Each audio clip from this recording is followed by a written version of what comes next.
Taking a look at some of our Alaska stories for this Tuesday morning. It looks like there was some trooper activity on the Seward Highway causing it to be shut down on Monday morning. By mid-afternoon, it was open again with a suspect in custody. It all began with some man apparently waving a gun. There was a vehicle turned on its side. A lot of details that we don't have yet, except to say that out of caution for the possibility of somebody getting shot, they closed down the highway and brought in the Special Reaction Forces.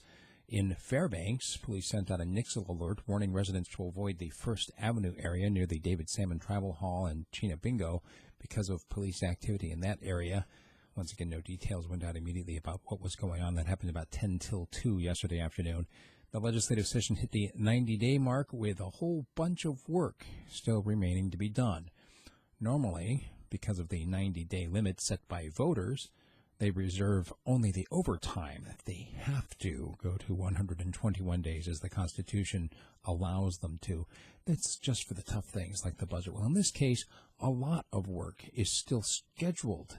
Things that would normally be done before the end of the regular session. Basically, they know that they're so far from an agreement on the budget that there's no reason to rush through anything. Juneau is looking to expand its borders. That is the city and borough of Juneau, going on to Admiralty Island.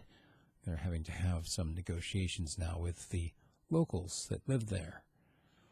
The legislature, Alaska legislature, is eyeing restrictions on caribou hunts in Alaska's Arctic, requiring especially people who come from out of state to have a guide or a family member with them at all times. The VA is having a listening session in North Pole this evening from 5 to 6:30. If you're a veteran, then you're actually going to have someone there who will be able to meet with you one-on-one to talk about some of the issues that you may be facing. There's a measure that supports the protection of transboundary waters down by Juneau and other places in Southeast. A lot of these waters, of course, affected by the possibility of mining on the Canadian side of the border, and some of them on the Alaskan side as well, and what might happen to the water quality or to the fish or to the wildlife if something happened with one of those mines. And, of course, now they want to put protections in place before anything happens. Douglas Harbor has reopened, kind of a soft opening. A major renovation that was done includes dredging the harbor, something that has been needed for a long time. It actually took them 8 years to get the permits to do the dredging. That's finally been completed, and it is reopened now. The official ribbon cutting isn't going to be held until May. The Palmer City Council has voted to ban sky lanterns. Apparently they are a fire hazard.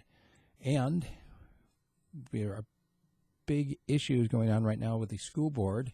They're going to be setting a policy tonight here in Fairbanks about how much money to keep in reserve. Right now they've got about $15 million just sitting there, and some think it's too much. And lastly, there was a film by an Alaska college student that was selected for a Native Film Festival that they just showed this last week at UAF. Basically, it was called the Imagine Native Film Festival that they held in last year in Canada, that he got the award. Anyway, that's what we've got for Alaska News. Make sure you check out my commentary today, which focuses on the issue of sweeping the sidewalks. Who would pay for it if the government didn't? And I'd like to engage you on any subject that's on your mind. Send me an email, steve@radiofreespeech.com.